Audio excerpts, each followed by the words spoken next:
Muy buenas tardes, muy buenas noches también a todos los que se encuentran conectados por el Zoom.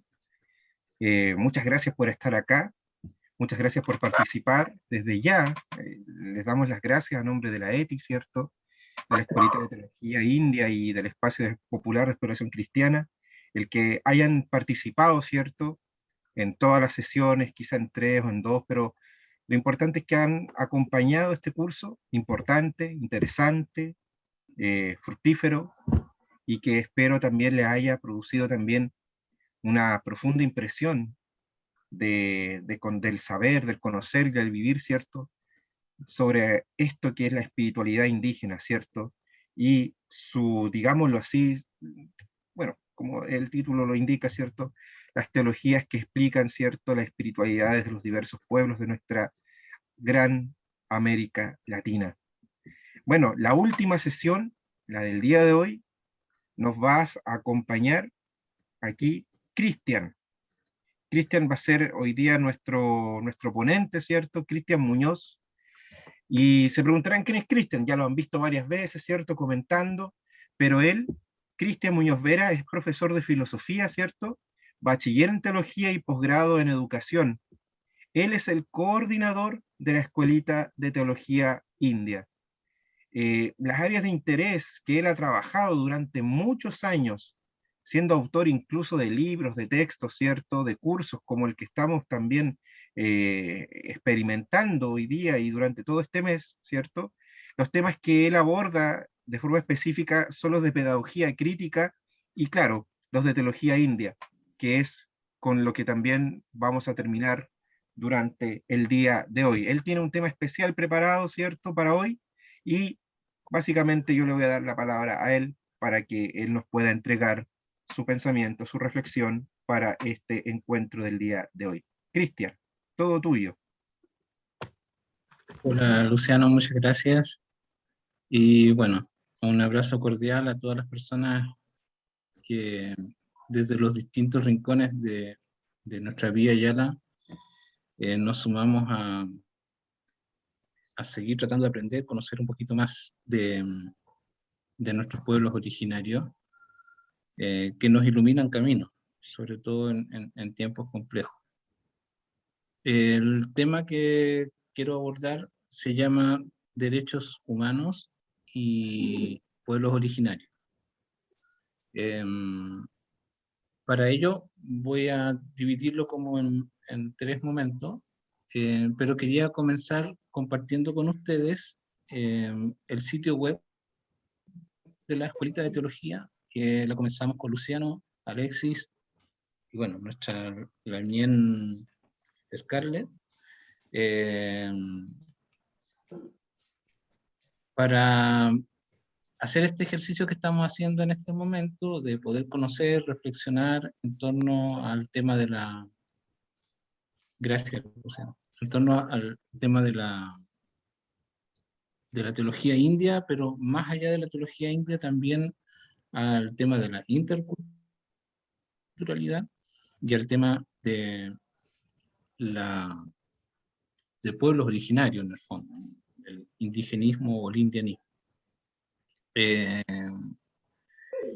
y no sé si lo logran ver, pero en la página hay una imagen, ¿no?, que la hizo un pintor de una zona al extremo sur de Punta Arenas, de Magallanes, el sur de Chile.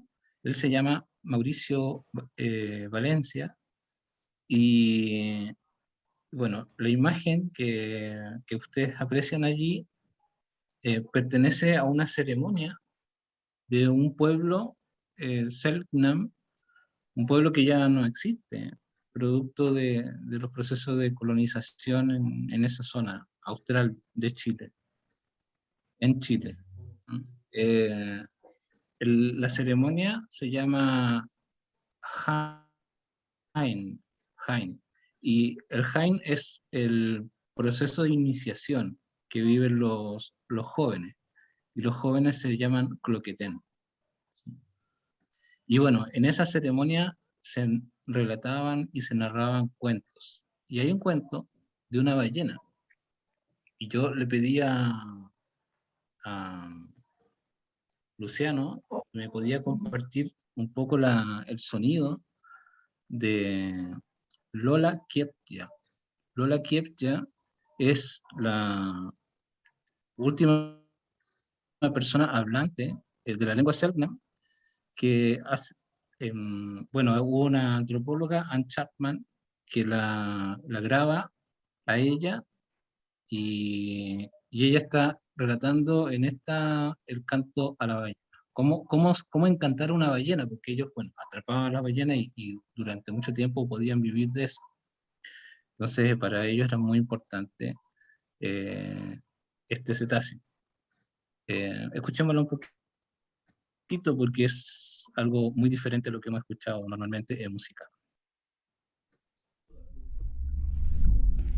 Dile nomás, Luciano. yo ye se se ke ye se he yo le se se ke ye se he yo ye se ke ye se he yo ye se ke ye se he yo ye se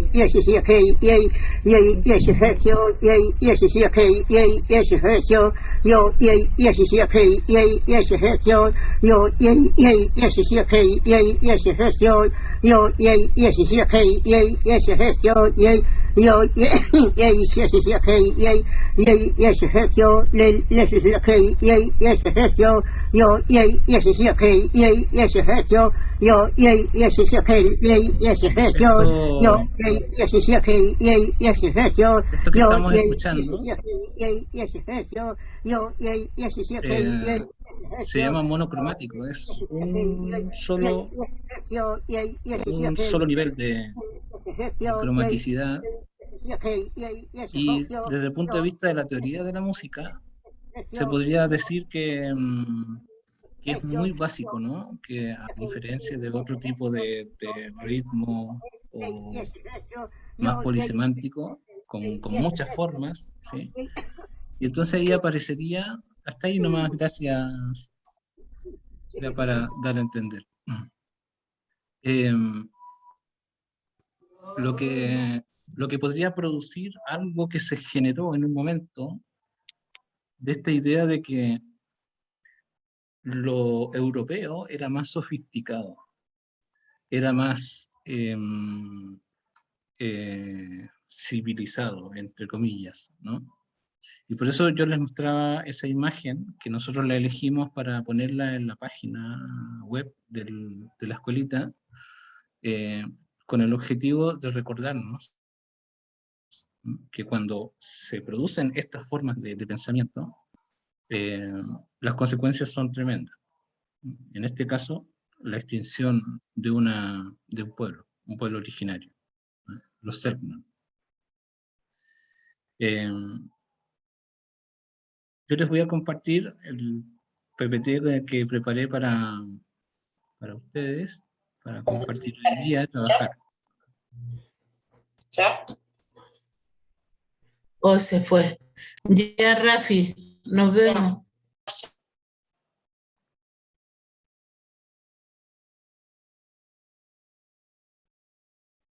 Se ve, ¿no es cierto?, la imagen. Se ve perfectamente. Bueno, yo quería comenzar hoy día con este ejercicio de este relato de un pueblo que se extingue, ¿no es cierto?, producto de una manera de comprender, y que esto tiene que ver directamente con la temática que voy a trabajar con ustedes hoy día, que es la temática de los derechos humanos y el indigenismo, que tiene que ver con cuando se hace un tratamiento o una manera de comprender lo originario, los pueblos originarios, se produce lo que se produce, ¿no? Pero en la contraparte, o el otro lado de la moneda, si se quiere, también tenemos experiencias de una manera diferente, ¿no?, distinta, de acercarse al mundo de los pueblos originarios. Y estos rostros que ustedes están viendo en este momento yo lo quería hacer como también a medida de memorial, ¿no? Yo le puse así, memorial de la tierra de los buscadores de la tierra sin males, ¿no? La tierra sin males, ¿no es cierto?, es un mito guaraní, que, bueno, ustedes seguramente algunos rostros los deben ubicar, los deben conocer, algunas de las personas que están aquí, algunas son religiosas, pertenecen al mundo católico, otras no, hay mujeres, hay hombres, y me imagino que muchos de ustedes deben reconocer muchos rostros. Yo quería invitarnos a todos, a todos en el chat, a hacer este ejercicio de memoria un momento, y escribir nombres de personas que nosotros sabemos que han hecho este ejercicio de lucha, de defensa por lo originario. De defensa por lo originario. La persona que se le venga a la mente, ahí pónganlo en el chat, ¿sí? Ustedes ahí ven bueno, Monseñor Girardi, Berta Cáceres, ahí está el Peñi Catrillanca, ahí hay el padre Urcue, una serie de personajes que uno podría llenar de gente, y seguramente ustedes ahí en el chat están poniendo más nombres. Samuel Ruiz, claro. Y hay muchas otras personas, ¿no? Que ahí se va llenando el chat de nombres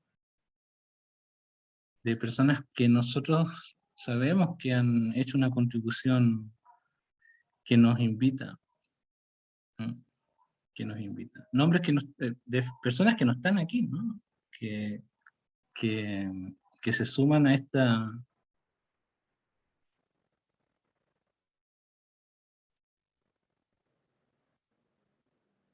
este memorial, que es bueno que nosotros hagamos este recuerdo, ¿no?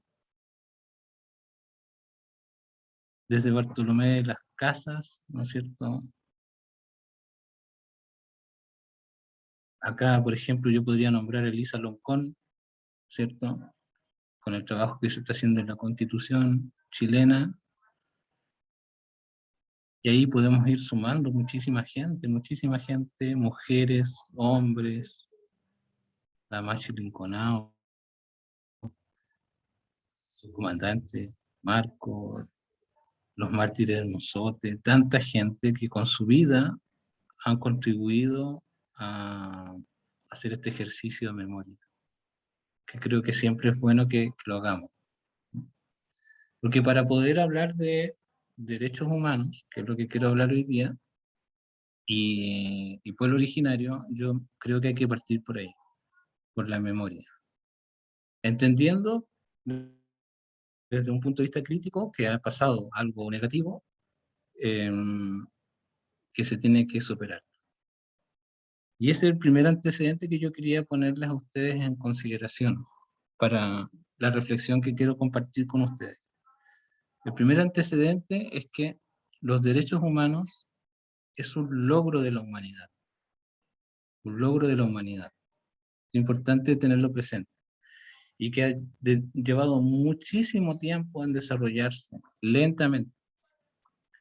No sé si ustedes saben que hay derechos humanos de primera generación, de segunda generación, de tercera generación, ¿no es cierto? Y es interesante porque desde cuestiones muy generales, de ideas de cómo defender los derechos humanos se fueron particularizando, ¿no? Por ejemplo, hasta llegar hasta los pueblos originarios, etc. ¿Por qué? Porque la conciencia de la humanidad entendió que para defender los derechos humanos hay que comprender la realidad que queremos defender. Y estas personas que están aquí fueron comprendiendo su realidad, fueron comprendiendo la problemática de los pueblos originarios, que es la manera de abordar los problemas. La manera de abordar los problemas desde los pueblos originarios relacionado con los derechos humanos tiene que ver con mirar la problemática que hay. mirarla detenidamente y buscar las fórmulas de solución de ellos. Eso me parece una primera constatación. Y una segunda constatación es que los derechos humanos son universales, son razonables y racionales. O sea, todo el mundo debería entenderlos, comprenderlos, pero se siguen no respetando. Se siguen, pareciera que hay personas que insisten con relativizarlos. Hoy día existe un concepto que se llama el negacionismo. El negacionismo, como, bueno, acá nosotros lamentablemente en Chile tenemos un candidato que va en esa línea. Negacionismo de que no ha habido un problema de derechos humanos, sino que se justifica, ¿no? Se buscan justificaciones para lo que pasó. Entonces hay un problema ahí en la conciencia. Entonces eso es lo primero que quiero trabajar, ¿no? Entonces para poder trabajarlo, lo primero que los voy a invitar es a hacer algunas consideraciones en la literatura. Aquí les traigo un extracto de Leopoldo Sea en un texto que se llama América como conciencia, que se escribió en 1972. Y en el capítulo 6, se llama así, El mundo colonial americano, Leopoldo Sea dice lo siguiente, dice: es cierto que los misioneros cristianos se entregaron al estudio de la vida, costumbres y culturas indígenas. Son numerosos los libros que se escriben en este sentido, pero en todo ello lo que se hace patente es la intención evangelizadora. Se estudia todo eso no para comprender los puntos de vista del indígena, sino para cambiarlos, para imponerles la concepción del mundo y de la vida propio de sus conquistadores. Se quiere occidentalizar, cristianizar el mundo conquistado mediante un supuesto conocimiento de lo que sea esa falsa cultura que solo pudo haber inspirado al diablo. Hasta ahí el extracto. Con esto quiero, en el fondo, indicar esta conciencia, que un primer elemento para aperturar la reflexión en torno a qué tipo de conciencia es la que tenemos que trabajar y cómo tenemos que trabajar. Entonces quería partir desde acá, ¿no? Hay un elemento que tiene que ver con una manera de comprensión del cristianismo, ¿no? Con la comprensión de la evangelización, porque no toda forma de evangelización en sí misma, o no toda comprensión del cristianismo en sí mismo es bueno. ¿Se entiende? O sea, llegar a un cristianismo verdadero o llegar a un concepto de evangelización verdadera no es tan simple, no es tan fácil. Es cosa de mirar el pasado y entonces uno entiende que hay maneras de tergiversar aquello que es verdadero. Y eso requiere un ejercicio de concientización. Y concientización es hacer conciencia, volver claras las cosas, diáfanas, para poder entenderlas adecuadamente. Les comparto este otro texto de Arturo Andrés Roig, en su ensayo Teoría y Crítica del Pensamiento Latinoamericano, en 1981, el capítulo 7. Dice así: en consecuencia, la distinción entre hombres históricos y hombres naturales, entre un ser parlante y otro mudo, entre un individuo capaz de discurso y otro impotente para el mismo, no puede ser más que ideológica. Y ello aún cuando ese hombre mudo o incapaz de discurso no fuera considerado como un ser perverso o degenerado, un caníbal, sino como un buen salvaje. Y se tuviera alguna razón en considerar al civilizado con ciertas ventajas sobre aquel. Fíjense lo que dice este filósofo argentino. Pone al indígena en esta condición, primero, de el término mudo, ¿no? O incapaz de discurso. ¿Por qué? Porque de alguna manera, como les mostraba cuando les puse esta idea de la Lola Kiepcha, ¿no? En la música, este como supuesta incapacidad de construir una melodía más compleja. Esa idea de que no tienen nada que decir, ¿no? Eso es una instalación ideológica, algo que se construyó. Y esa construcción, que tiene una argumentación, por decirlo de alguna forma, se puede continuar en el tiempo. Entonces, el problema, incluso el problema del buen salvaje, como en algún momento se quiso mostrar, como el indígena como una persona silente, que no tiene que opinar, que tiene que estar con la cabeza agacha, ¿no es cierto? Escuchando y aprendiendo del que sí es civilizado, ¿no? Entonces, esa visión es una cuestión de conciencia, una construcción de conciencia, se construye histórica y culturalmente. Histórica y culturalmente. Entonces, lo que quiero decir es que el problema del atentado contra los derechos humanos, en este caso de los pueblos originarios, es una manera de cómo tenemos que comprender la conciencia y cómo se concientiza, cómo se hace el proceso de concientización. Eso me parece como un primer elemento para abordar la temática. ¿Ya? Ahora, en la sesión pasada,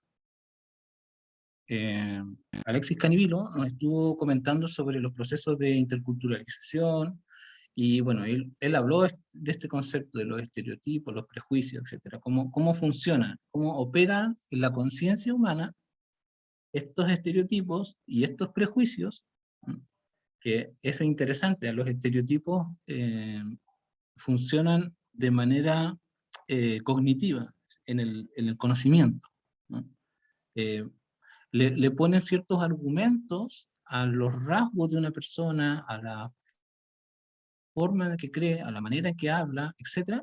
Le ponen un conocimiento que hace que uno lo determine en una relación de inferioridad.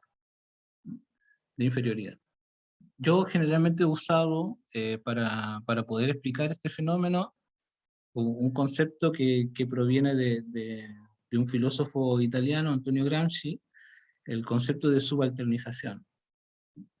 Lo que está abajo, subalter, ¿no? Sobre lo otro. Lo que está bajo lo otro y lo que está sobre lo otro. Entonces, la conciencia lo que hace es que a un nivel de argumentación pone un sujeto arriba y otro abajo.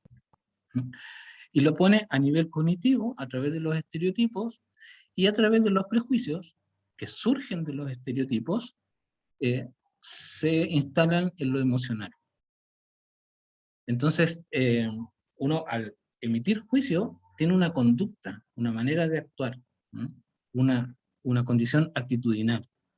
Y esa condición actitudinal parte por una cuestión de discriminación, pero se puede ir ampliando hacia la xenofobia y el racismo, que en el fondo tiene que ver con una intolerancia, un rechazo hacia lo diferente. ¿Qué cosa diferente? En este caso, una relación, y esto, o porque las relaciones de violencia son diferentes según los planos. Por ejemplo, no es el mismo tratamiento de la construcción de conciencia con el mundo, por ejemplo, con el mundo del LGTBQ+. Es diferente cómo se aplica la violencia ahí, o cómo se aplica la violencia con los pobres, o cómo se aplica la violencia con los pueblos originarios. Las argumentaciones, los prejuicios, tanto lo cognitivo como lo emocional, operan de manera diferente, ¿no? Y en el caso del mundo de los pueblos originarios, bueno, tiene su manera de operacionalizar esa conciencia, de construir relatos, ¿no? Relatos que son, insisto, discriminatorios, xenófobos, racistas.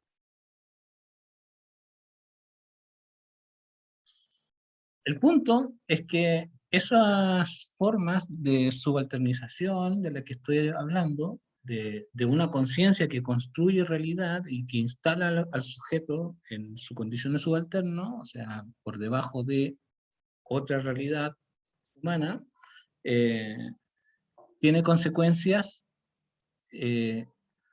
Las consecuencias de la subalternización son la pobreza, la falta de acceso a la educación, etc. Por eso ahí me parece interesante esto de que lo decía, creo, Luciano en su exposición respecto a esta idea de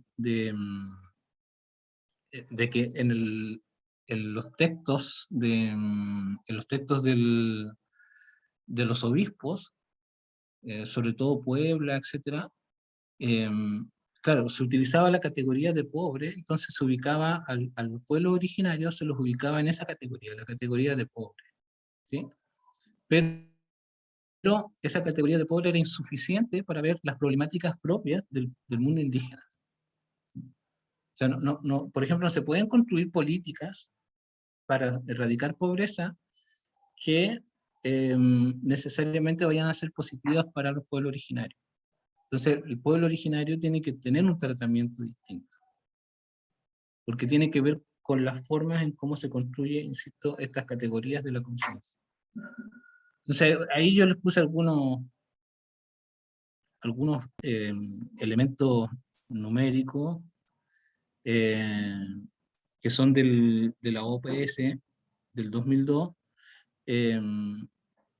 que demuestran que dentro de los pobres hay una subcategoría que es el pueblo originario, en términos de afectación, dentro de los pueblos originarios, las condiciones de pobreza son mayores que en otras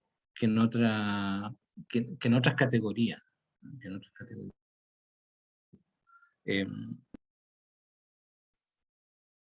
Eso como un primer antecedente. ¿Ya? Me parece como que es importante que nosotros podamos comprender y entender esta definición de que si queremos atender la cuestión de los derechos humanos en los pueblos originarios, ¿sí? Tenemos que entender primero que esas condiciones, voy a volver a la anterior, esas condiciones de mortalidad infantil, mortalidad materna, dificultades al acceso a la salud, etcétera, etcétera, etcétera. ¿Para qué hablar del medio ambiente con el tema del quitarle los territorios, ¿no es cierto?, a los pueblos originarios, etcétera. O la pérdida de la lengua, etcétera. Todo eso es producto de un proceso ideológico de concientización de una sociedad en masa respecto a ubicar al pueblo originario en una categoría de subalternidad. ¿Sí? O sea, no es gratuito la condición de pobreza del pueblo originario. Es algo que se fue construyendo ideológicamente. Y entonces, si uno quiere revertir y por lo tanto respetarlo y reconocer la condición de derechos humanos que tienen los pueblos originarios, lo que tiene que hacer es subvertir ese proceso de concientización, porque hay una ideología que está ahí, subyacente, influyendo en que eso sea así, y continúe siendo así. Entonces, mientras nosotros no podamos destruir esa ideología, evidentemente eso no va a poder modificarse.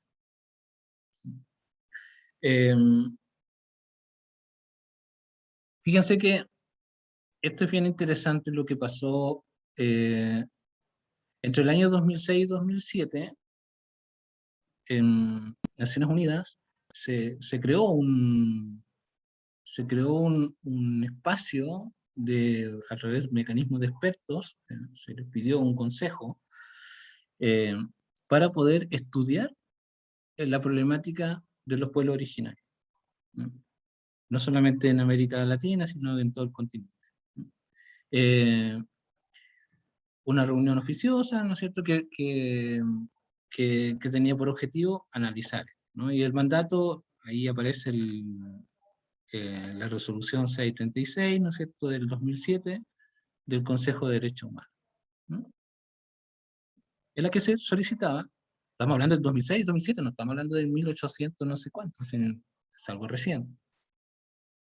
Poder entender y comprender esta realidad de la que yo le estoy hablando. ¿Por qué? Porque estaba esta conciencia, ¿no?, de que para poder abordar adecuadamente una problemática de derechos humanos en un área específica, que es el pueblo originario, ¿no es cierto?, había que entender bien esa realidad. Se construyó la comisión, la composición de la comisión, ahí les puse algunos nombres de algunas personas, a la cabeza, ¿no es cierto?, John Harrison. Y fíjense lo que dice la resolución, dice: decide además que el mecanismo de expertos esté integrado por 5 expertos independientes cuya selección se llevará a cabo en conformidad con el procedimiento establecido en los párrafos 39 y 53, bla, bla, bien jurídico el lenguaje, ¿no? Y decide también que los miembros del mecanismo de expertos desempeñarán sus funciones por un periodo de 3 años. Entonces le dan una cantidad de periodo, ¿no es cierto?, para que hagan sus investigaciones, llaman a otros expertos, etcétera, para recoger el máximo de elementos. Y entre el 2009 y 2011, o sea, pasados los 3 años, ¿no es cierto?, se empiezan a hacer otro tipo de reflexiones en torno a los informes que se estaban emanando desde ahí, y dice que tras el análisis de reportes de los relatores en esos años, en diversos países de los 5 continentes, se llevó algunas ideas fuerzas que yo quiero rescatar. Una idea era garantizar que los pueblos indígenas participen en los parlamentos y tengan instituciones que permitan la participación directa de los pueblos indígenas en el gobierno. Entonces ustedes hoy, a contar del 2011 en adelante, ustedes van a encontrar una serie de políticas públicas que tienen como primer antecedente el concepto de la participación de los pueblos indígenas. El que sean consultados, pero que tengan acceso y que tengan institucionalidades que les permitan tener acceso a esas condiciones de derecho que les son reconocidas. Segundo, dice: consulta con los pueblos indígenas sobre asuntos que los afectan. Entonces, cualquier país que firma convenios como el 169 de la OIT y otros más, que en el caso chileno, por ejemplo, están las firmas, esto es algo que se tiene que hacer. Se tiene que garantizar las estructuras institucionales, se tiene que consultar a los pueblos indígenas sobre los asuntos que los afectan. Por lo tanto, eso necesita un proceso de conciencia y de instituciones también al interior de cada comunidad local, ¿no?, respecto a las situaciones que le están pasando, para que desde ahí, ¿no es cierto?, puedan emanar las demandas a sus derechos. Participación en foros y procesos regionales e internacionales. ¿Por qué? Porque si, por ejemplo, en el caso del derecho internacional, ustedes saben, si una corte indica un fallo que vaya en contra de los derechos del pueblo originario, estos pueblos originarios tienen el derecho de poder participar en foros y otras instancias externas a su al propio lugar físico, ¿no es cierto?, al país donde están ubicados, para pedir sus demandas.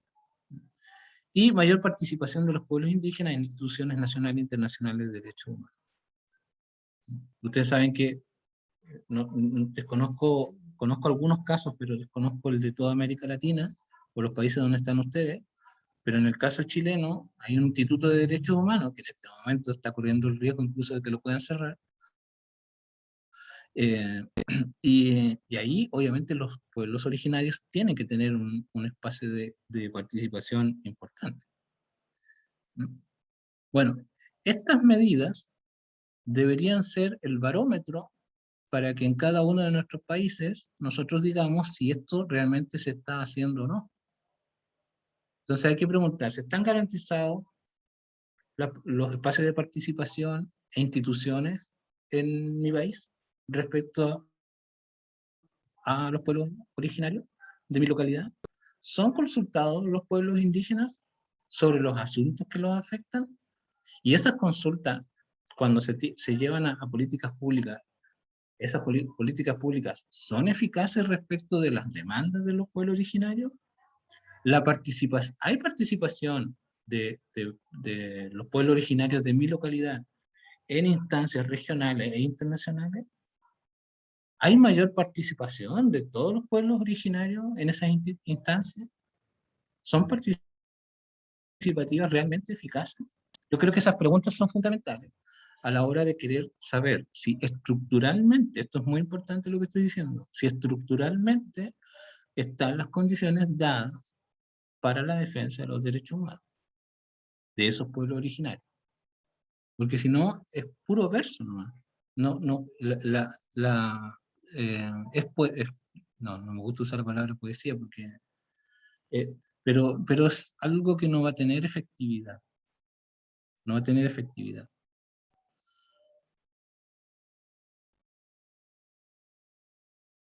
Este extracto de un artículo propio, que también está ahí en el sitio de la ETI,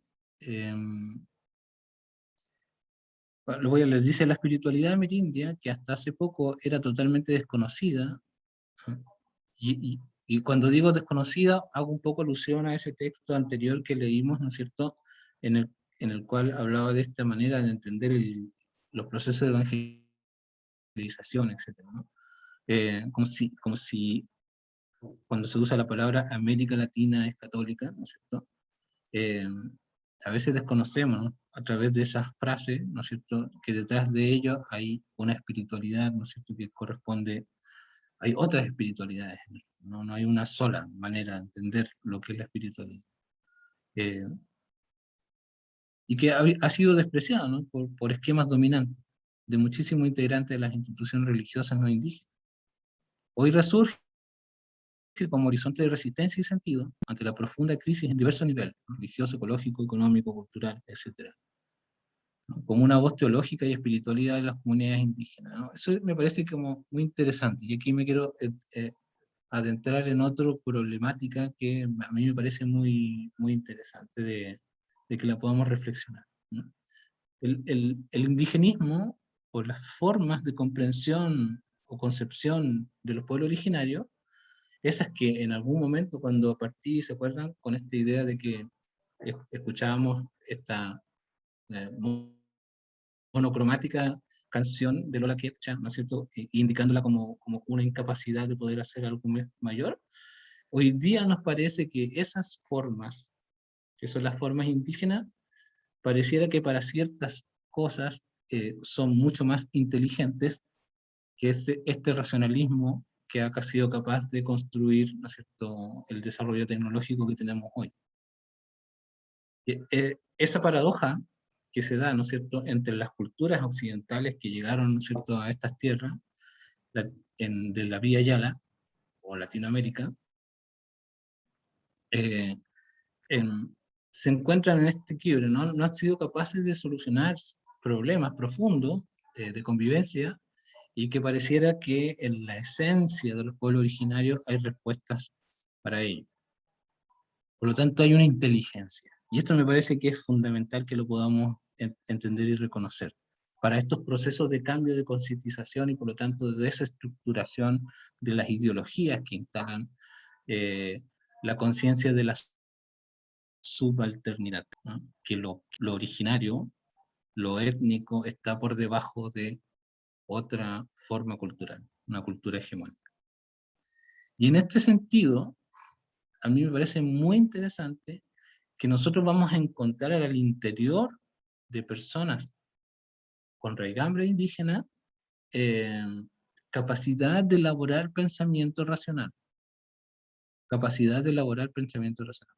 Puse aquí algunos ejemplos: José Carlos Mariátegui, 7 ensayos de interpretación de la realidad peruana.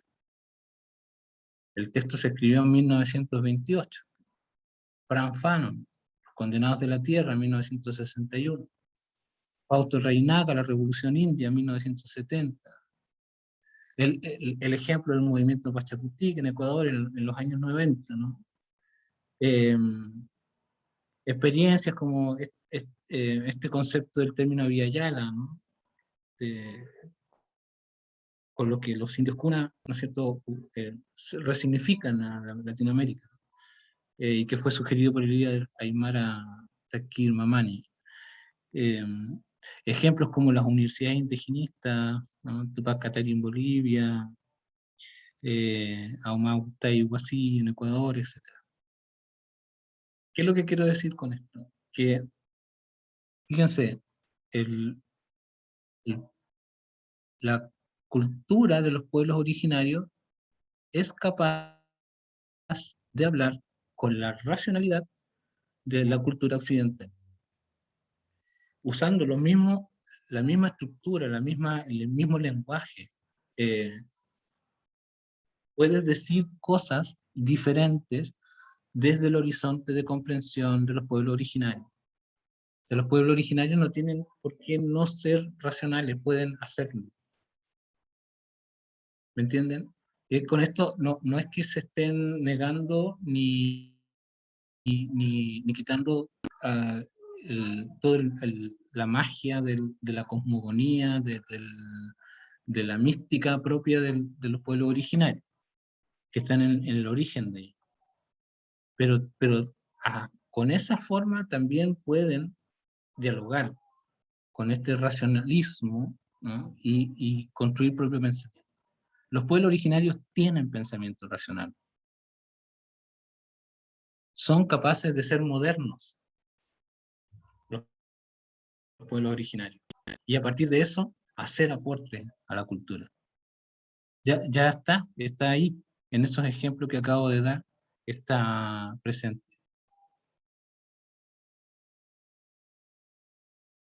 Y esas reflexiones de orden racional, por ejemplo, que contribuyen a la manera de entender el Estado, por ejemplo,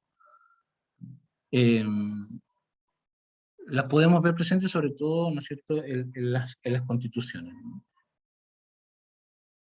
En el 2008, Ecuador, por ejemplo, se convierte en Estado intercultural y plurinacional. Fíjense, un concepto de Estado intercultural y plurinacional no es otra cosa sino la conciencia, la construcción de conciencia de que se puede, desde la visión, desde la cosmovisión de los pueblos originarios, se puede hacer aporte a la manera de comprensión del Estado.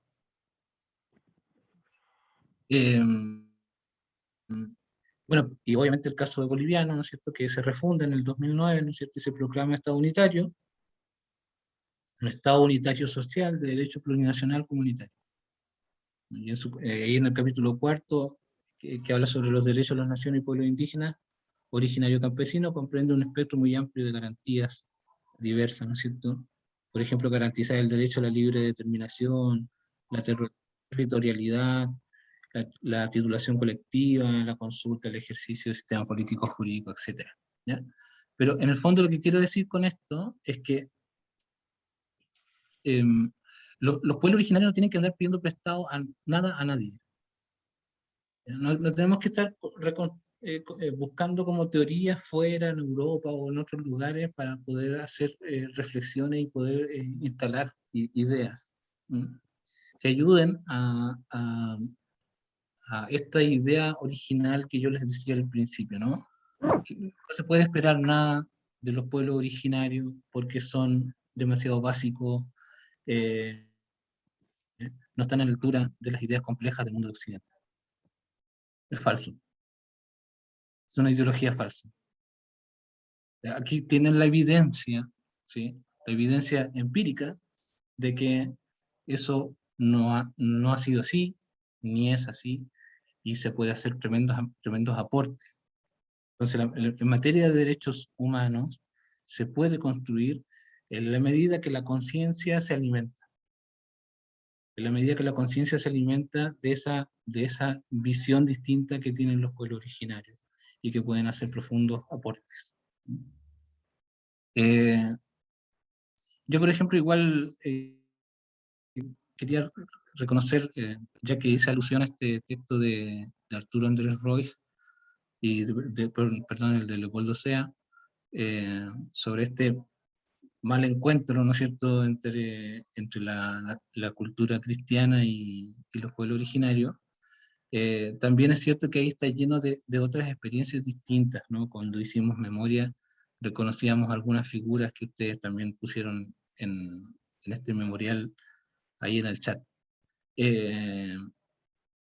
Hay experiencias de una configuración, de una comprensión de lo indígena en una dimensión diferente, ¿no? Diferente a esta consideración evangelizadora, que lo que buscaba era que cambiara al otro, ¿no? Que dejara de ser distinto para que sea como yo. Ese cambio ha ido creciendo, creciendo. Por ejemplo, cuando ustedes ven o leen textos como los textos que surgieron después del Sínodo de la Amazonía, o todo el proceso que ha venido dándose en los congresos de teología india, todas las reflexiones que hay allí, no son sino la conciencia que va desarrollándose progresivamente en los pueblos originarios para reconfigurar la comprensión de lo espiritual. Y esto no se trata de que, por ejemplo, cuando nosotros usamos el concepto de teología india, porque uno podría decir qué tiene que ver la teología con los pueblos originarios, uno podría decir no tiene nada que ver, ¿no es cierto? La teología es algo que proviene del cristianismo, una cuestión del racionalismo, etc., ¿no? Pero la pregunta es, la espiritualidad, si es tan profunda, si es tan rica, ¿acaso no puede ofrecerle cosas al mundo? ¿No puede ser algo que los demás podamos ver atractivamente y que a partir de eso recojamos ahí algunas cosas que nos pueden servir también a nosotros? No con la finalidad de hacer desaparecer eso, que es el mundo de los pueblos originarios, su cultura, sino en el respeto a ella, ¿no es cierto?, reconocer y rescatar algunas cosas que nos pueden reconfigurar nuestra manera de comprensión. Por ejemplo, yo creo que para un cristiano, inundarse en el mundo de los mitos, por ejemplo, de los pueblos originarios, puede ayudar a mirar su relación con lo espiritual de una manera mucho más profunda y más enriquecedora. ¿Me entienden? Entonces, yo creo que también en el mundo del cristianismo, etcétera, existe la posibilidad de diálogo entre lo que acontece en la manera de comprender cristianamente, a través de la teología, la fe, etcétera, y las cosmovisiones de los pueblos originarios. O sea, es posible establecer un diálogo, ¿no? La palabra diálogos significa la palabra que atraviesa, pero atraviesa porque el otro está dispuesto a dejarse interpelar e incluso a que lo modifiquen. Que esa palabra que me viene del otro lado me puede incluso hasta modificar, yo lo permito, porque estoy de un igual a igual. No es que el otro me va a venir a hacer daño, ¿no es cierto? Pero para eso tiene que darse una condición de relación recíproca. Algo que los pueblos originarios tienen mucha ventaja en términos de su desarrollo, que es cómo se ha ido dando en el ámbito de la economía, en el ámbito de las relaciones religiosas, etc. La reciprocidad, algo que está inherente en la cultura de los pueblos originarios. ¿Ah? Pero lo que quiero decir es que desde el punto de vista de la espiritualidad, hay posibilidad de diálogo. Y eso, todas las experiencias, tanto en el mundo cristiano, sobre todo en el mundo de la pastoral indígena, como lo que ha ido pasando en las reflexiones de la teología india, nos dan cuenta de eso, que eso es posible. Eso es una construcción de conciencia.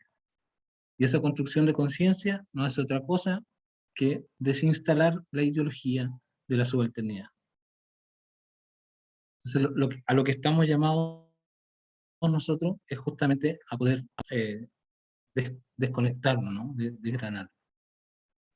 Y yo, entendiendo que está Ernestina acá, les quise traer un texto, voy a dejar de compartir para poder compartirles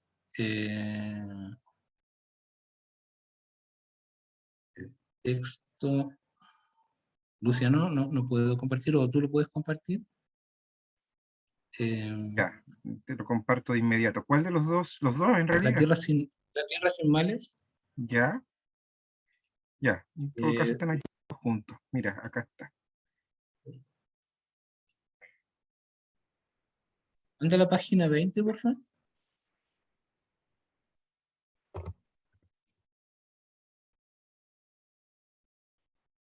Página Si 20. lo puedes, sí, lo puedes agrandar un poquito. Oh, déjame ajustar ancho. Tú me dices dónde. Tú serías, ahí está, súper.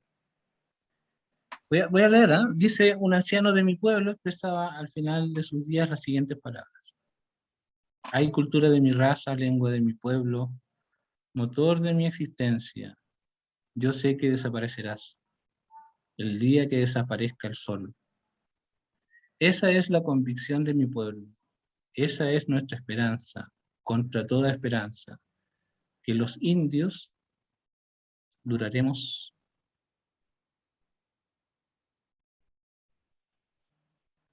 en la tierra mientras dure el sol en el firmamento. Me lo voy a dejar hasta ahí.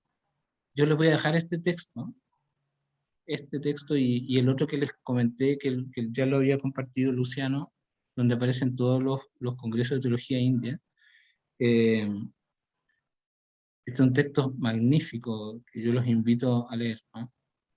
Bueno, en este texto aparecen los contenidos, pero quería volver al texto de Ernestina, o sea, el texto donde Ernestina habla, porque lo que está diciendo ella es que la característica fundamental, y es a la que nosotros tenemos que aprender, o sea, construir nuestra conciencia, es esta idea de la resistencia.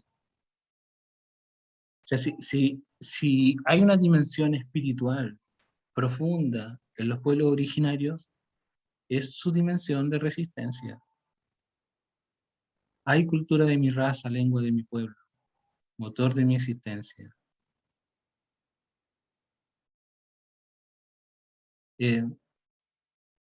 Yo sé que desaparecerás el día que desaparezca el sol.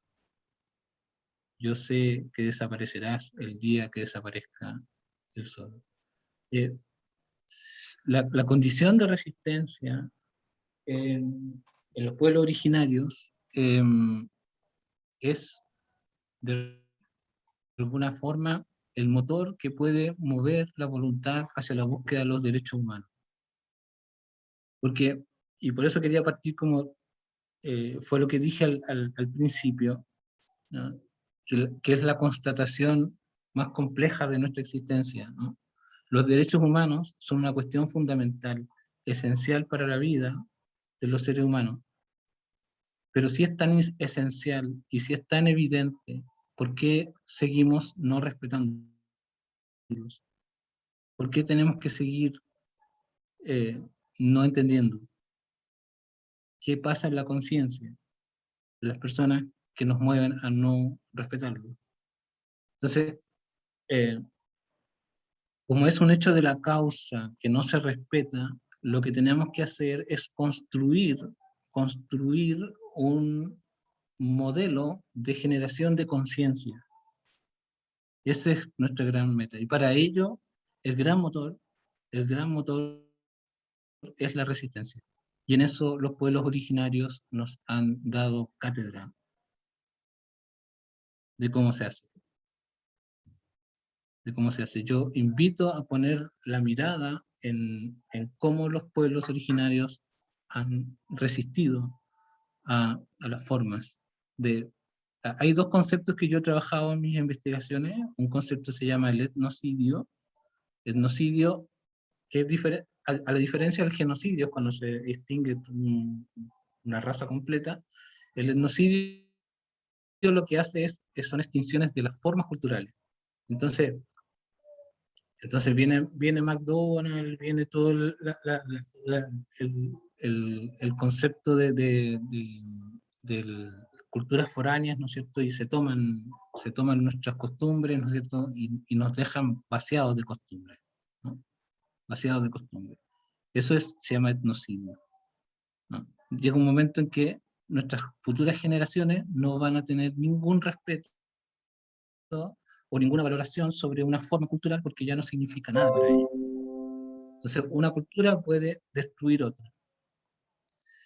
Y otra forma es la diglosia, ¿no? La diglosia es cuando una lengua, como en el caso ha sido el castellano, o puede ser el inglés, ¿no es cierto? Subsume de tal forma a la otra que desaparece, ¿no? Ahora, por ejemplo, en el caso chileno, el mapudungun, que es una de las lenguas de los distintos pueblos que habitan este territorio, no solamente se perdió porque la gente tenía que hablar castellano, sino que porque si hablaban castellano, si hablaban mapudungun, eran objeto de burla, eran objeto de agresiones. Entonces se dejó de hablar mapudungun, ¿no es cierto? No por gusto, ni siquiera por conveniencia. ¿Se entiende? Entonces, pero también es cierto que ahora que las condiciones cambiaron, ¿sí? A diferencia de muchos de otros países, como el caso boliviano u otros, ¿no? Donde el aymara, el quechua tienen una posición distinta, en otros países no lo tienen. No existe. Y eso se llama diglosia. Y si usted suma diglosia y suma etnocidio, está muy cerca del genocidio. Porque un ser humano sin costumbres, sin lengua, no tiene identidad. Y usted lo vacía. Lo vacía.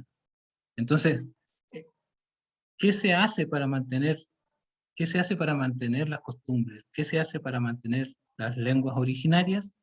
Resistir. Resistir. Ahí está la clave. Entonces, la gran invitación a la que yo quiero convocarnos a todos es justamente a esta idea de poder, me dice Luciano cuando esté en el tiempo, por favor, a poder construir una manera de concientizar, ¿no? Hay un famoso pedagogo ya fallecido, ¿cierto? Que muchos de ustedes lo deben conocer, Paulo Freire, ¿no? Que él hablaba de la pedagogía del oprimido y usaba un concepto que era el concepto de la concientización, ¿no? Y la concientización es, en el fondo, entender que yo tengo que cambiar esas operacionalizaciones que están que están en la mente de las personas. Porque a través de las ideologías lo que hacen, ¿no es cierto?, es construirnos una manera errada de entender las cosas, ¿no? Y de hecho cuando ocurren esas cosas, hay que preguntarse para qué, con qué finalidad. Y ahí uno empieza a descubrir lo que hay detrás de estas ideologías, ¿no? Acuérdense, ¿cuál era la gran, para qué la subalternización? La subalternización era solamente una cuestión de que yo era europeo, entonces me siento superior al indígena, o es que detrás había otros elementos, como por ejemplo, si era subalterno, yo lo podía esclavizar. Si yo lo podía esclavizar, no tenía que pagar. Si no tenía que pagarle, yo me hacía rico. Entonces, a veces detrás de las formas de subalternización, en el fondo hay otros intereses detrás. Entonces, la construcción de conciencia está en operacionalizar la destrucción ideológica que construye las formas de mirar, ¿no es cierto?, discriminatoriamente. Entonces, el gran llamado de los derechos humanos es a esa conciencia perseverante, permanente, consistente, insistente. Es lo que es la gran herramienta que tenemos hoy día. Los derechos humanos siguen siendo vigentes, van a seguir siendo vigentes, porque va a haber gente, van a haber ideologías que van a querer desajustar, destruir, pero nosotros estamos llamados a lo contrario, y los pueblos originarios, como lo he demostrado empíricamente, no solamente resisten, sino que también construyen conciencia, construyen lenguaje, construyen formas de comprensión del mundo, incluso con las racionalidades del mundo occidental. Muchas gracias. Muchas gracias, Cristian, por tu ponencia. Gracias por el tiempo que te has dado de poder compartir con nosotros tus saberes, ¿cierto? De poder recordarnos la importancia del valor, ¿cierto? Del valor intrínseco que tiene cada pueblo, cada nación originaria, cada pueblo, ¿cierto? Cada nación primera, como se dice, ¿cierto? Sin más, quiero abrir la palabra, ¿cierto? Para que las palabras broten, ¿cierto? Para que las palabras se compartan. Aquel que quiera dar alguna pregunta, quiera realizar alguna pregunta, realizar algún comentario, alguna reflexión que haya surgido en torno a la presentación de Cristian, ¿cierto? Lo puede hacer, puede levantar la manito, ahí la real o la virtual también que aparece ahí en reacciones, ¿cierto? Para que así también nos vayamos ordenando y para que podamos compartir la mayor parte, los que obviamente lo anhelen, lo deseen, ¿cierto? Para que lo podamos hacer de forma más o menos ordenadita. ¿Quién quiere comenzar? Abro la palabra. Abrimos la palabra, en realidad. Héctor, desde Guatemala. Héctor, hola. Hola, ¿cómo están? Pues sí, yo creo que lo que ha dicho Cristian es como muy cierto.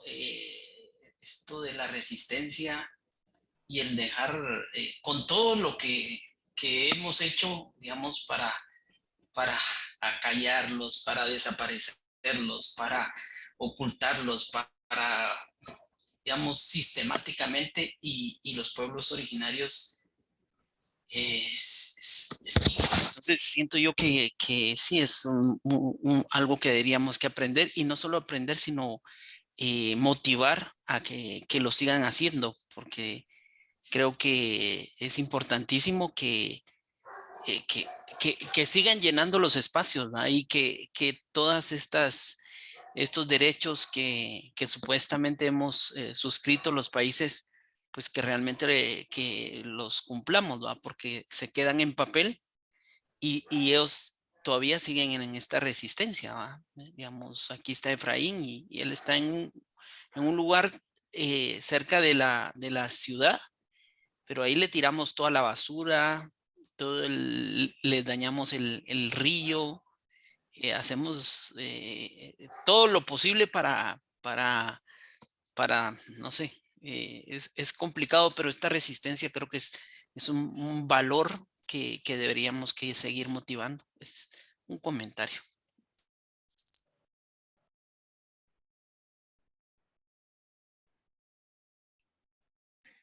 Muchas gracias, Héctor, por tus palabras, ¿cierto? Siempre eh, en el contexto de, ¿cierto? De Centroamérica, ¿cierto? De Guatemala. ¿Quién más? ¿Quién más? ¿Quién quiere también compartir? Eh, Mientras tanto, leo algunas, ¿cómo que se llama? Algunos agradecimientos de Francisco, ¿cierto? Muchas gracias, Cristian. Excelente ponencia, ¿cierto? Bueno, Lina pregunta si compartirá algún material para leer, ¿cierto? Yo, para todos también, les contesto, ¿cierto? Que sí, Cristian lo dijo en su momento, va a compartir algunos textos que son interesantes, ¿cierto? Para complementar esta conversación, Sí, ¿cierto? Este momento. Luciano, Dígame, el, el texto que alcancé a leer, un pedacito chiquitito, es si no me acuerdo, el sexto Congreso de Teología. ya, Ahora se me fue de la cabeza, pero es uno de los congresos de teología, es un texto que está completo, va a quedar íntegro para ustedes, tiene como alrededor de 400 páginas, pero es muy interesante de que ustedes lo puedan leer y van a tener acceso porque está en PDF, va a quedar libre y lo dejé NPEC, para que después vean cómo lo van a distribuir. Y igual bueno, les dejé el link de la escuelita de teología, y ahí ustedes pueden descargar muchos textos, muchos libros sobre este tema y otros. Eso. Excelente. De hecho, voy a dejar, antes de dar la palabra, voy a dejar el link de la escuelita, ¿cierto? De la página para el que esté interesado, ahí va a encontrar estos textos, ¿cierto? Y más todavía, para que ustedes puedan ingresar. Y, Janet, ahora sí, te doy la palabra. Hoy primero quiero pedir disculpas, no he estado durmiendo, obviamente tengo una jaqueca que se me parte la cabeza. Y le quiero dar gracias a usted, en realidad, Cristian, y a PEC, y muy interesante. Yo creo que hemos aprendido bastante. Yo que soy como súper sensible, me he emocionado mucho, todos los temas enriquecedores. Y bueno, y como yo soy, como no parece que soy más política que cristiana, no puedo separar esas dos cosas. Y bueno, recién hace poquito escuché un sacerdote en Izquierda Cristiana y que justamente pues, no hay que separar lo político de lo cristiano, pues, van tomaditos de la mano. Porque si lo vemos a la luz de la fe, la Biblia es solo la política roja, como le quieren llamar la derecha. A mí, pero retomando eso, a mí me da mucha pena lo que pasa en nuestro país. Yo creo que lo que pasa aquí se me ocurre que en todas partes. Hablando un poco como de las elecciones, en nuestra Araucanía, nuestros pueblos masacrados, porque no se puede decir otra cosa, por los derechos humanos. Por eso yo nombré adelante cuando que había que nombrar a alguien, era la Machi Linconao. Ella estuvo presa injustamente, atentada, estuvo con huelgas de hambre, ha sufrido cualquier cantidad y ahora es nuestra constituyente y yo me siento una emoción y un orgullo súper grande. Pero así todo gana la derecha en nuestra Araucanía, porque lamentablemente se sigue aplastando al pobre.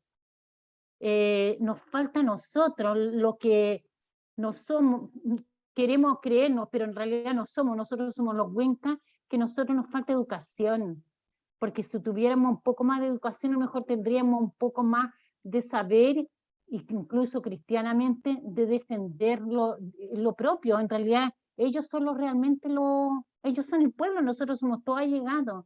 Y a mí me da pena que pase estas cosas y hoy día, como escuchaba al padre Alejandro,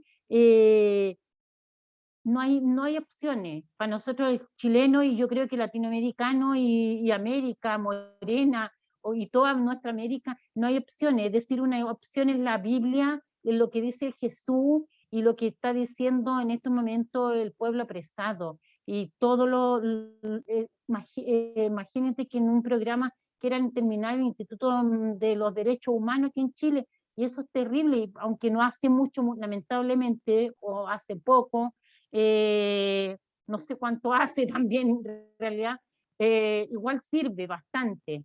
Y yo creo que nosotros tenemos como el deber de seguir aprendiendo. Yo les agradezco cualquier cantidad a ustedes por empezar a abrirnos las puertas. Y no solamente que empezar a quedarnos con la lectura, tenemos que hacer algo. No, es que no puede ser, no podemos seguir. Yo soy de la dictadura militar, no soy, más bien dicho, yo crecí en la dictadura militar y a mí me enseñaron justamente eso, pues, que los indios eran flojos, que esto, que todo otro, y cuando quieren hablar como bullying o despectivamente a una persona, le decíamos, incluso a lo mejor yo misma también puedo haberlo cometido ese error, de decirle indio, pues, por feo, por cochino, porque, y más encima que como justo estabas hablando tú, uno tenía asociado a lo bonito, lo inteligente, los colores, pues. Entonces, es súper triste, de verdad, a lo mejor yo soy demasiado emotiva, no sé, pero esa emotividad me dan ganas de seguir luchando, y por eso les doy gracias. Gracias, Cristian. Más que vamos a seguir leyendo todo lo de usted, pero también tenemos que actuar de nuestros territorios y y seguir orando porque aquí no puede haber dos opciones en Chile. Gracias. Sí, yo quería aprovechar, Janet, de acuñar otro concepto que me parece como muy clave, que está ligado a este concepto de subalternización. Ya entendimos que la subalternización tiene que ver con procesos de concientización, o sea, hay una concientización ideológica que hace que nosotros creamos que unos están por encima y otros abajo. Pero llega un momento en que en el lenguaje, y ahí aquí aparece otro concepto que se llama el concepto de naturalización.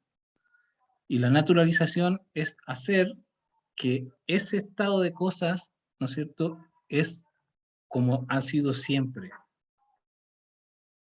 Entonces la gente ante eso dice, bueno, ¿qué voy a hacer si la vida es así y esto no se puede cambiar y no se puede hacer nada más, ¿no?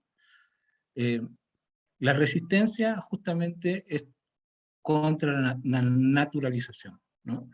Pero no solamente de sujetarse o de mantenerse como a distancia de eso, sino que de ir y decir, esta cosa está mala, y rearticularla. Y ahí tú tienes toda la razón. No se puede hacer eso sin acción. O sea, no basta con estar escribiendo o dando discursos, sino que hay que, ¿no? Y en eso también hay otra clave desde los pueblos originarios y que tiene que ver con las condiciones de entenderse culturalmente. Esta cultura en la que nosotros estamos actualmente tiende como a individualizarnos y a hacer la individualización natural. Lo que hay que hacer es deconstruir eso, ¿no es cierto?, y llevar a las formas colectivas, comunitarias, como los pueblos originarios ha sido desde siempre. Y ahí yo creo que es otra clave interesante que tiene que ver también con la resistencia. Y eso me parece que tiene un ejercicio político que se tiene que instalar, ¿no? Y ahí yo creo que ese concepto de naturalización me parece muy, muy clave tenerlo presente a la hora de los procesos de concientización en el sentido inverso, ¿no?, de lo que se ha venido instalando.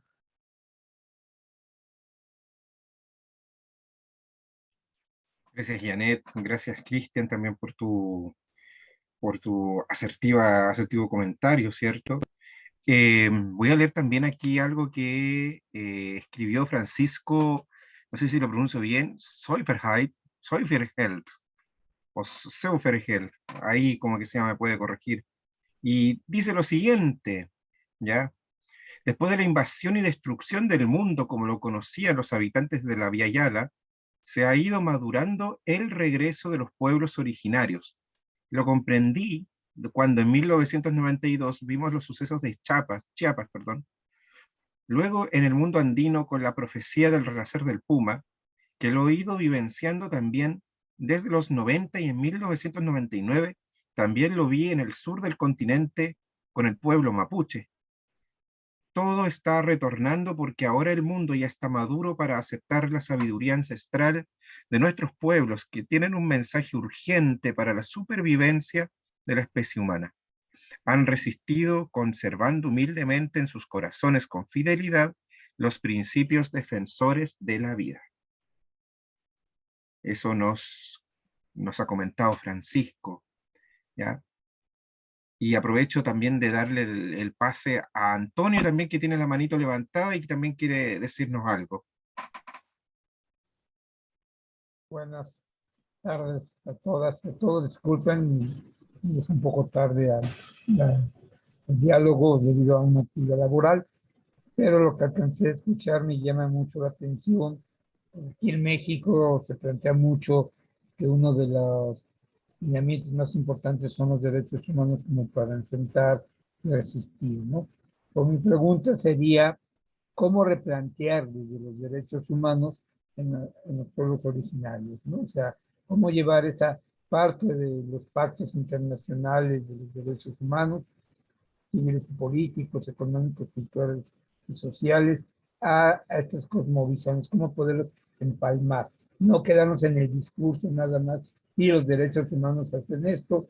Nos seguimos viendo que, bueno, por lo menos en mi país, se siguen haciendo asesinatos a defensores de derechos humanos, a los indígenas también no se les respetan los derechos humanos. Me gustaría, desde acuerdo, Cristian, a tu experiencia, cómo podemos empalmar ya en la praxis, no que se quede en discurso de resistencia a los derechos humanos. Gracias. No sé si contesto enseguida o juntamos. No sé si alguien más también quiere hacer algún comentario. Vero. Yo también quiero hacer un comentario. Eh, La mía, Mari Vero y Compuche. después Enedina. Perdona, Vero. Ya, ahora sí. Mari la mía, Mari Compuche. Buenas noches a todos. Darte las gracias, Cristian, por tu exposición y la gente que preparó este encuentro de teología india. Creo que es un primer paso que nos puede acercar. A mí me gustaría como compartir con ustedes desde mi experiencia de vida. Creo que cómo podemos aprender o enriquecernos es como viviendo uno con el otro. A mí me gustaría que invitarle a cada uno y una de ustedes que por favor abran los ojos y vean qué gente es la que vive cerca de ustedes, qué gente es la que comparte con ustedes, porque aunque ustedes no lo crean, la mayor parte es gente indígena, no solo por su apellido, muchos tienen los apellidos, otros no, pero son indígenas y están, y trabajan y viven, comparten con ustedes y uno muchas veces no sabe.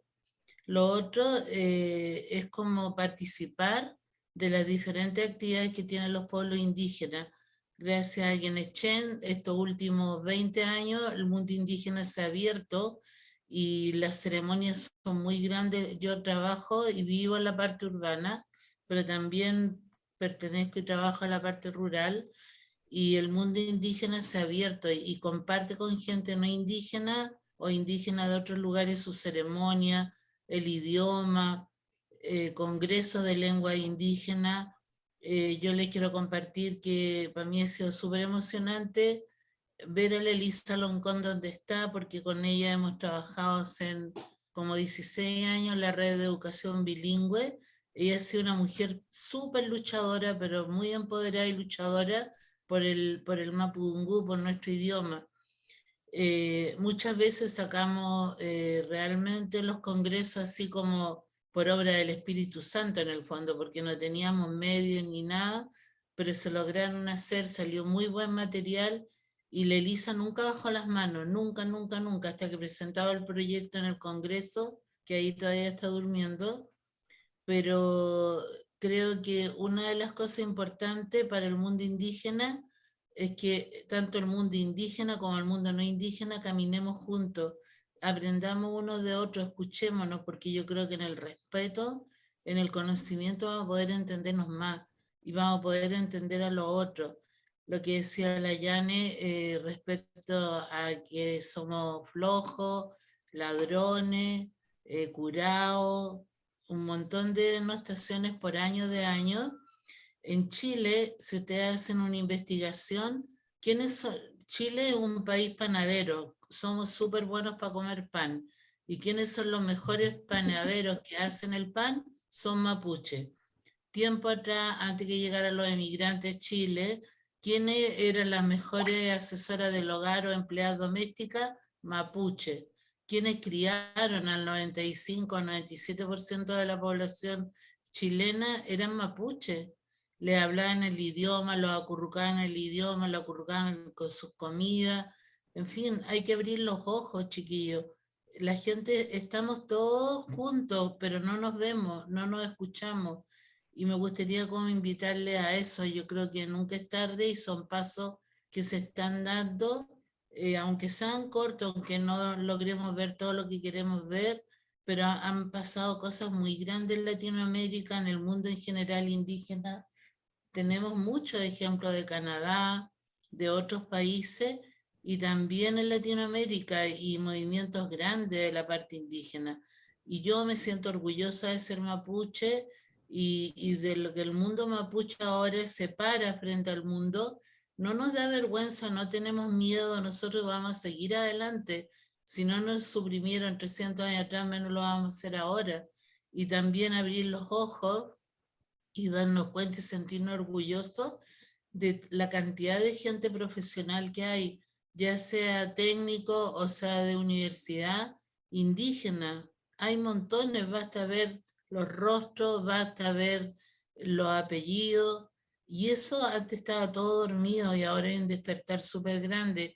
Y yo creo que en México, en Guatemala, en otros países, Argentina, Bolivia, es lo mismo. Entonces, invitarlos a que abramos los ojos, a que nos veamos, a que nos escuchemos, a que compartamos. Y si tienen posibilidad de ir a cualquier ceremonia indígena o charla, por poco que sea, háganlo, porque así uno va creciendo y se va nutriendo. Eso nomás, Peucayali Chaltumay. Gracias. Gracias, Vero. Un último comentario para darle paso a Cristian, ¿cierto? Enedina nos estaba pidiendo la palabra. Sí, yo estaba pidiendo. Pues mire, yo les quería compartir que nosotras somos religiosas de la Compañía de Santa Teresa de Jesús y tenemos aproximadamente como 55 años trabajando con indígenas en Huejutla, Hidalgo, en México. Y tenemos ya ahorita, son como 16 hermanas vocaciones de los náhuatls, de las hermanas de Hidalgo. Y estuvo el internado de indígenas como unos 30 años. Ya después vimos que ya no funcionaba porque iba entrando gente de otros que no eran indígenas y les iban quitando el lugar y los indígenas se iban retirando. Entonces se quitó el internado y se hizo universidad. Además, muchos jóvenes se quedaban sin estudiar porque no podían venir a la Ciudad de México por muchas razones. Entonces se puso una universidad allá y está funcionando hasta ahora como universidad, tiene como 4 carreras y han salido muchos jóvenes de allá, luego se les han conseguido sus títulos desde acá de la UNAM y la han integrado y se está funcionando de manera cooperativa con la Universidad de la UNAM. Y entonces pues hacen sus carreras y ya después ya salen a trabajar o bien trabajan en la misma ciudad de Huejutla y muchos jóvenes y jovencitas que han estudiado ahora están dando clases en la misma universidad. Así que si conocen ustedes, por ejemplo, de México, de algún lugar que quieran venir a estudiar, pues yo creo que nos va a dar mucho gusto que haya alumnos de otros lugares y además que pues a mí me gustaría, ¿no? Que ellos son puros náhuatl y no han tenido así como mucha apertura a otras tribus que también podría ser, pero pues como está lejos la distancia, yo creo que eso dificulta un poco. Entonces, pues sí les quería compartir eso, porque sí es una gran alegría. Nosotros tenemos toda una provincia y coordinadoras de comunidades y todo de los náhuatls de Huejutla, Hidalgo. Entonces sí les quería compartir que así como decía pero que si nos unimos y vamos compartiendo lo que vamos haciendo y nos vamos apoyando, yo creo que sería maravilloso para que estas situaciones vayan cambiando, ¿verdad? Muchas gracias. Gracias, Enedina. Cristian. Yo quisiera como recordar que nombré 2 conceptos. Nombré el etnocidio, que lo que hace es destruir, ¿no es cierto?, las formas culturales en las cuales se expresa la identidad. ¿Qué es lo que se hace ante eso? Poner en valor y reproducir. Eso es lo que hay que hacer. Eso es una tarea que tenemos todos los que estamos acá. Poner en valor toda forma de expresión cultural originaria, ponerla en valor, mostrar lo bello, lo profundo, etcétera, lo espiritual, y reproducirlo. Hacer que eso se repita una y otra vez, una y otra vez. Y el otro elemento que nombré fue la diglosia, ¿no? Que es esta exterminación de la lengua originaria. ¿Qué es lo que puedo hacer? Aprender. Aprenda a hablar la lengua originaria y reprodúzcala. Porque de esa forma se va en contra de lo que se quiere. ¿No? Lo que se quiere es que no haya formas de expresión cultural, que no haya lengua, ¿no es cierto? Hagamos lo contrario. por eso por una parte. Y lo otro, me parece que esto es una forma de activismo, si se quieren, y después está esta dimensión colectiva de ganar los espacios de poder, ¿no? Tenemos que exigirle a nuestros políticos que le den espacio al mundo del pueblo originario, que las demandas y derechos que están, exigirlas en todos los espacios o redes a través de las cuales uno tiene vínculo, de poder instalar, ¿no? Instalar los objetivos, que no se pierdan esos objetivos, ¿no? Porque yo entiendo también que son tan grandes las demandas que tenemos los pueblos latinoamericanos en tantas materias, ¿no? Pero que no se puede olvidar a los pueblos originarios. Porque de hecho las demandas de los pueblos originarios nos hacen bien a todos.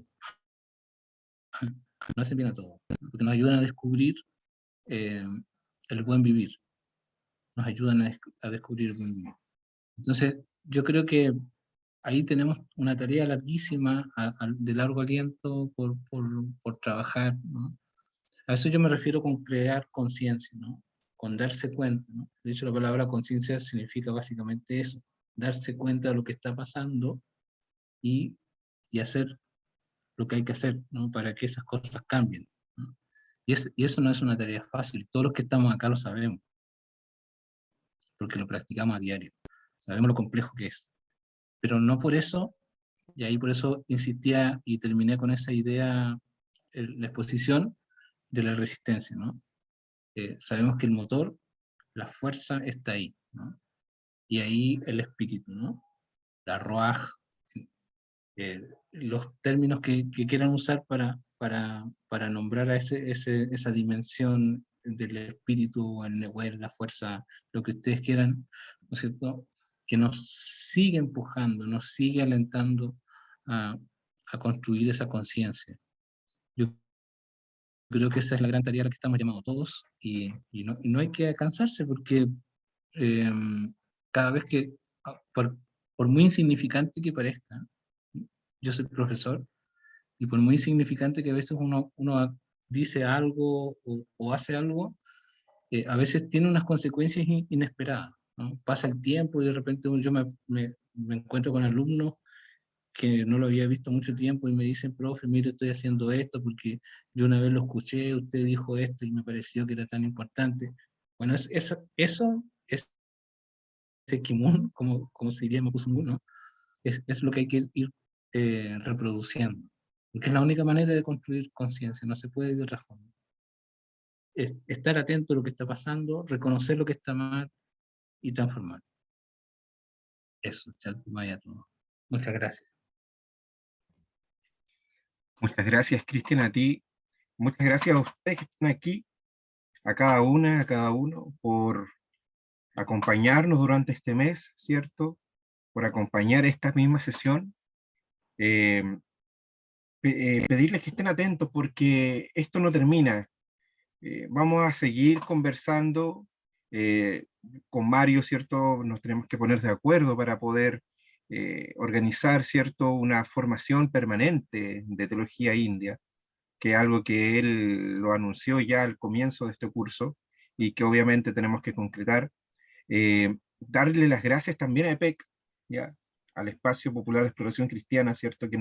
Que le abrió las puertas a esta escuelita, ¿cierto? De teología india, también para poder entregar sus saberes, ¿cierto? Su sabiduría, su experiencia, lo que los años, ¿cierto? Lo que los libros, pero también la vida, nos ha permitido conocer, lo que nos ha permitido aprender, para que ustedes también, cada uno, también pueda conocer nuestras propias experiencias. Antes de irnos, ¿cierto? Les quiero pedir que aquellos que tienen las camaritas apagadas, la puedan encender, para que podamos sacarnos una fotito, ¿ya? Para que nos podamos ahí, nos peinamos, ¿cierto? Ponemos así, nos arreglamos la barba, algunos que tenemos barba, ¿cierto? Así como dicen en México, no tengan pena, ¿cierto? Para que puedan conectarse, ¿cierto? Puedan mostrarse. Y yo les voy a avisar, ¿ya? Cuando estemos más o menos listos. Yo creo que en este minuto nos vamos a poner una sonrisita, ¿cierto? Un corazoncito también le pueden colocar ahí en el chat, ¿ya? O sea, en el cuadrito, ¿cierto? Vamos contando. 3, 2, 1. Muy bien, pues un abrazo a todas, a todos. Ya es de noche, ya prácticamente en nuestros territorios, en nuestros países, ¿cierto? Así que yo les mando acá desde el sur de Chile, ¿cierto? Cristian desde el medio, ahí en Valparaíso, ¿cierto? Y a nombre de la Nosotros ETI de y de PEC, Santiago. ¿cierto? De Santiago, andan por ahí, ¿cierto? Una horita ahí. Muchas gracias. Y oren por Un abrazo a nosotros, todos, por a favor. todos, ¿cierto? Inviten a sus Gracias, amigos a abrazo votar grande. el 19 Gracias, de Antumay. diciembre. Peucayal. Gracias a todos. Muchas gracias. Nos vemos. Gracias. Muchas gracias. Hasta luego, gracias. Chao.